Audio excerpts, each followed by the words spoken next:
Bonjour YouTube, nouvelle vidéo où je vous présente la visite d'un abri anti-bombe.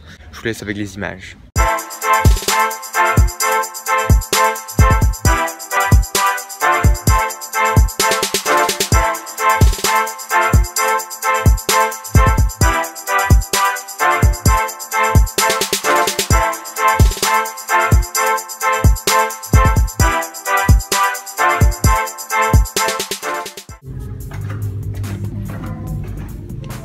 C'est fou quand même.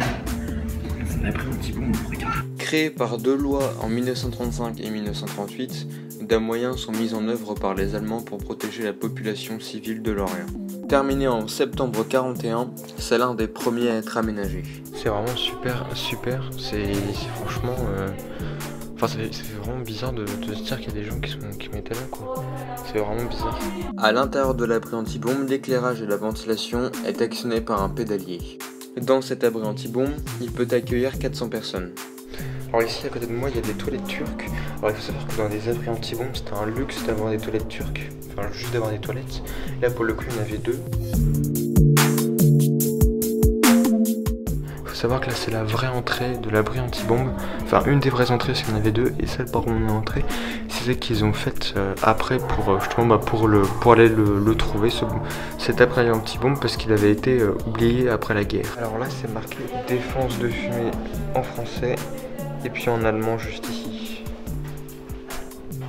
Petit casque de la Première Guerre mondiale pour un autre youtubeur que je connais et qui se reconnaîtra, je pense, s'il regarde la vidéo. Et là, petite caisse d'infirmière avec des masques à gaz qu'on donnait aux personnes qui étaient là dans le bunker. Petite affiche de la défense passive pour les civils durant la Seconde Guerre mondiale. Il aura son baptême du feu lors des bombardements de janvier et février 1943 par les bombardiers britanniques et les bombardiers américains B-17. C'est vraiment super intéressant d'être dans un abri anti-bombe quand même. Parce que c'est fou de voir à quel point les gens, il y a 70 ans, donc il y a 70 ans, voire quasiment 77 ou 78, ils pouvaient vivre dans des conditions assez comment dire, assez pas extrêmes, mais je dirais assez angoissantes, surtout qu'en plus apparemment elle nous a raconté, du coup j'étais avec la guide, bien entendu, la guide nous a raconté qu'il y avait en une nuit il y a eu 7 alertes à la bombe et du coup ils ont été obligés de descendre 7 fois dans le bunker. Donc c'est vraiment hyper impressionnant.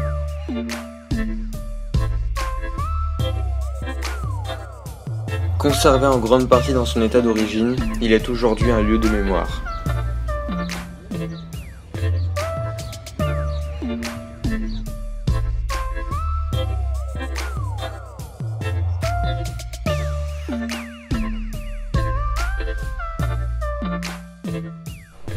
Donc voilà, petite vidéo terminée, j'espère que ça vous aura plu en tout cas cette visite de bunker, ce que moi j'ai adoré. C'était vraiment sympa en fait de visiter un abri anti-bombe. C'est pas tous les jours en plus qu'on en visite un, puis voilà, c'était sympa. En plus la guide était vraiment sympa et elle nous a bien expliqué et tout, donc c'était cool. A plus YouTube.